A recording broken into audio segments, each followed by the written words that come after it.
Bastogne, le 30 décembre 1944. Et à nouveau des raids aériens durant la nuit. Je me demande pour détruire quoi? Il n'y a plus 2 pierres l'une sur l'autre. Ne pas dormir et avoir froid sont insupportables et quasi invivables. Je ne peux plus essayer de m'imaginer une fin à cette guerre. Il n'y a pas d'issue possible.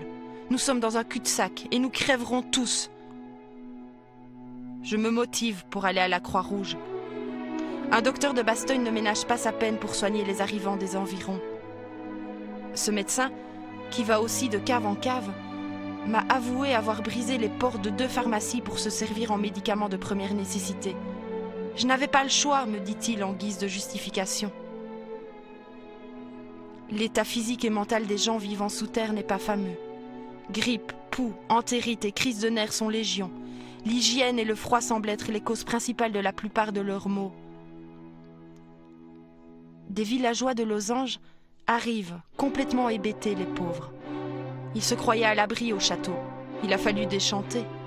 Les nourrir, les chauffer et leur parler sont les seuls moyens dont nous disposons pour leur remonter un moral bien bas.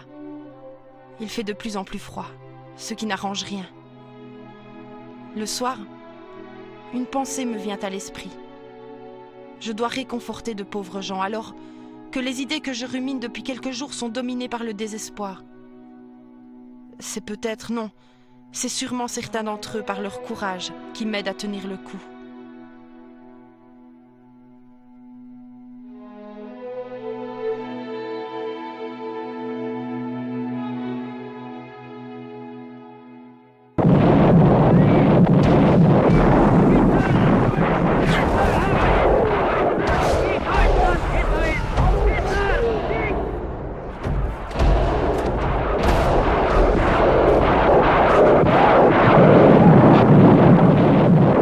Ce 30 décembre, les Allemands, toujours décidés à prendre Bastogne, lancent une violente attaque contre la ville dans le but de refermer l'encerclement brisé par la route d'Hasnois. Pendant ce temps, le château de Losange est le champ de bataille de violents combats. Tout y a commencé lorsque les Allemands sont arrivés au château au début de l'offensive. Mon frère et moi, nous étions déjà couchés et des Allemands sont montés à l'étage. Et un jeune Allemand d'une 15-16 ans est arrivé dans notre chambre à coucher et a sorti la baïonnette. Et ce n'était pas du tout pour nous faire du mal, c'était pour couper un morceau de saucisse qui était suspendu au plafond, puisqu'on venait de tuer le cochon.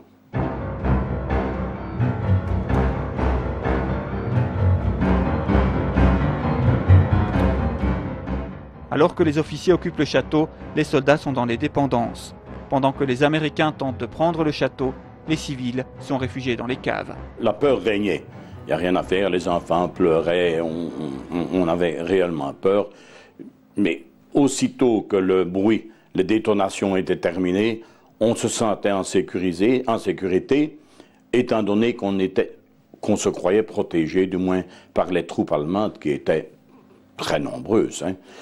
Et alors, on ne demandait qu'une chose, c'est que les combats ne reprennent pas, ou ne prennent pas, parce que on se sentait mieux avec les Allemands que pendant le combat qu'ils faisaient avec les Américains.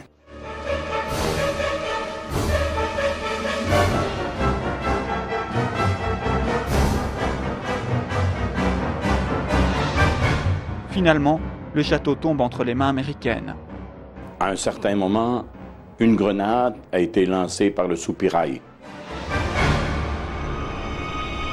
dans la cave, mais que nous n'occupions pas, et c'était à la tombée de la nuit. Et le régisseur qui, lui, parlait anglais, entendait et comprenait qu'on parlait anglais. Et c'est alors que lui a crié que nous étions des civils, et tous nous avons dû venir passer devant 3-4 Américains qui se trouvaient à l'entrée des escaliers, et c'est à ce moment-là que les Américains ont demandé au régisseur s'il n'y avait pas d'Allemands avec nous dans la cave.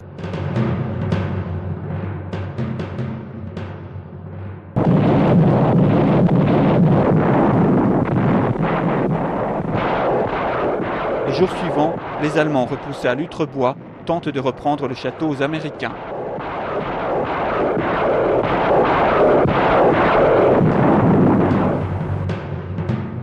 pendant 3 nuits consécutives, les Allemands regagnaient jusque les abords de Lausanne, jusque près des étangs, donc qui justaient le château.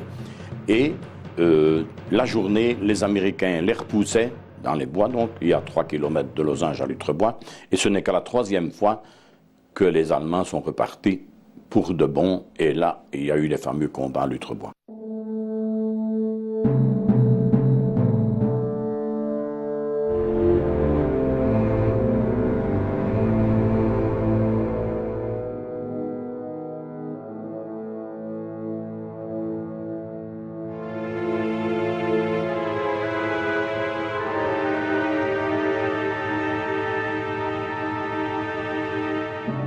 Une fois le calme revenu, à la sortie des caves, c'est la découverte d'un véritable carnage.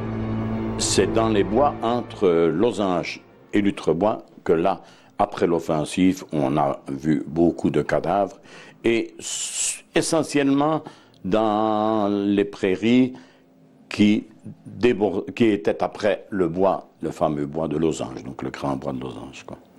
C'est là qu'il y a eu le plus de tués dans les Allemands.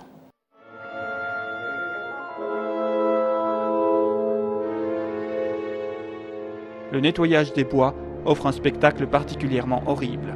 Les Allemands étaient chargés et parfois déposés en tas, il faut bien se dire, mais ils gelaient très fort. Donc, ça ne dérangeait pas beaucoup, jusqu'à ce que le soleil de Mars arrive. Alors, à ce moment-là, c'est devenu une situation beaucoup plus grave et il fallait enterrer les morts. Les Américains reprenaient leurs morts, tandis que les Allemands restaient là où il était tombé.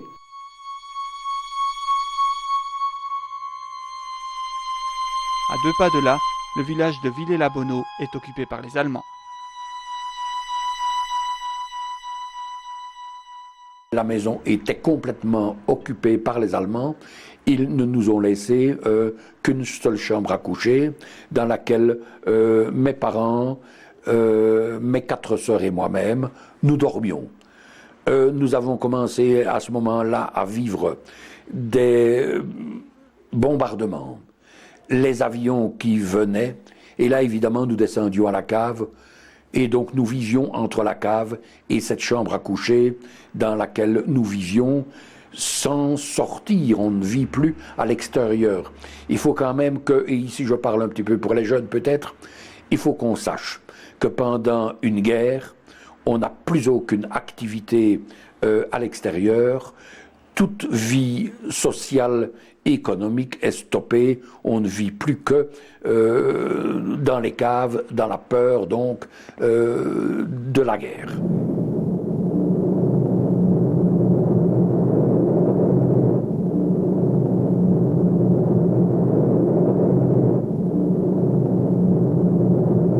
Le 24, le temps s'est éclairci.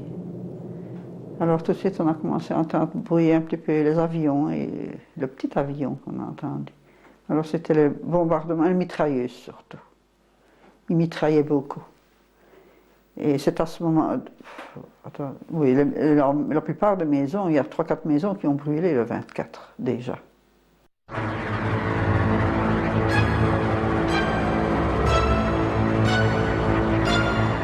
Le 28 décembre, la maison La Fontaine est elle aussi la proie des flammes. Ce matin-là, les Allemands avaient quitté la maison. Et l'après-midi, ils étaient à peu près tous partis, sauf un seul, qui insistait auprès de papa pour que nous sortions. Papa faisait semblant de ne rien comprendre, et puis à un moment donné, la maman prend papa par l'épaule, il le conduit à l'extérieur, et il lui montre le toit de la maison qui était déjà en train de s'effondrer, avec des flammes de 10 mètres au-dessus.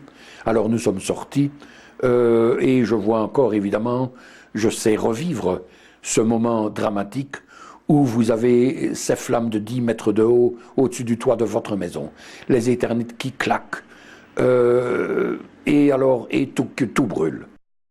Alors que le chef de famille sort le bétail, la maman et les enfants s'éloignent. Et là, nous avons aperçu un peu plus loin, à 200 mètres peut-être, 2 chars américains qui mitraillaient la maison. Donc ils avaient incendié, ils avaient lancé des balles incendiaires sur la maison, tout simplement pour déloger les Allemands, mais qui ne s'y trouvaient plus. Tout le monde s'est rassemblé dans la cave de chez les oncles, parce que le 28, nous autres aussi, on a brûlé. Et comme nous étions seuls, à 700 mètres du village, on nous a ramenés, on est revenu chez les oncles. Et là, on y est resté du 28 au 3, mais alors c'était tous Allemands au-dessus, on ne savait pas sortir. Le 1er janvier, ils sont déjà descendus, on avait 2 caves, et le 1er janvier, ils nous ont déjà restreints dans une. Mais alors c'était sur les tas de pommes de terre, blessé n'importe qui. Ma petite sœur Denise, qui avait 5 ans et demi, a été marquée par cet incendie. Et alors, dans sa mentalité d'enfant, je l'entends encore dire, pour vivre dans ces conditions-là, pourquoi est-ce que le petit Jésus ne vient pas nous reprendre? Et à partir de ce moment-là, jusqu'à son décès, le 10 février, eh bien, elle ne va pas cesser de pleurer, elle va être marquée, traumatisée, elle va contracter on a dit une méningite, je ne connais pas la nature même de la maladie, mais bref, elle ne s'en remettra pas.